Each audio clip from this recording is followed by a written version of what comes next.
Hi, my name is Preston Kanik, and in this video we're going to have a quick look at the different ways in which you can accomplish push or pull moves using Kessler crane gear. Now there's 4 ways you can accomplish these moves. You can either use angles, height, length, or a tighter lens.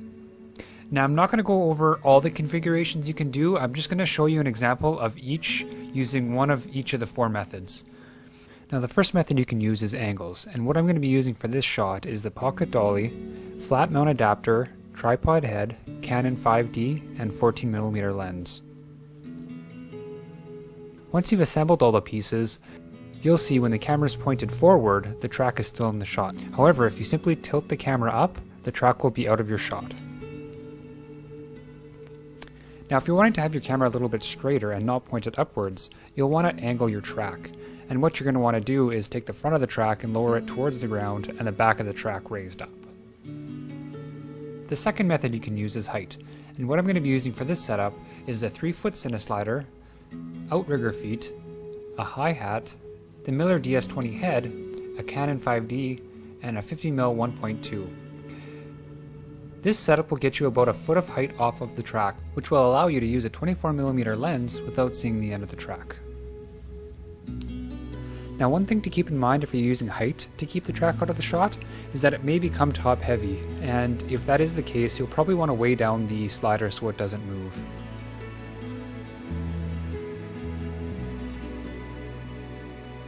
The third method is length, and what this does is extends the camera beyond the track.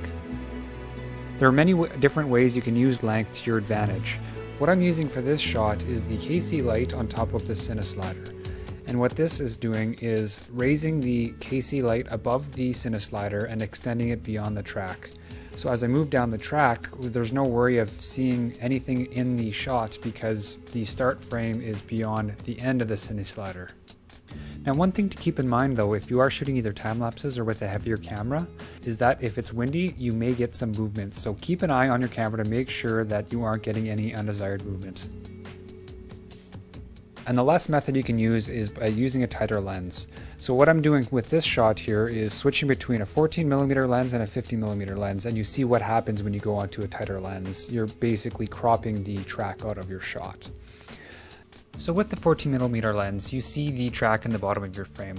You can obviously tilt up to get the track out of your shot, but if you're wanting to shoot straight, you can switch your lens. So I'm going to go ahead and switch to the 50mm lens to show you what happens when you go onto a tighter lens.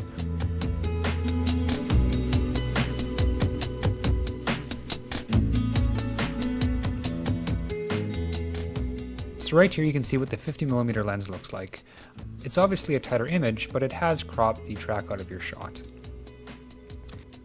So I've just shown you 4 different ways in which you can accomplish these moves without seeing the track.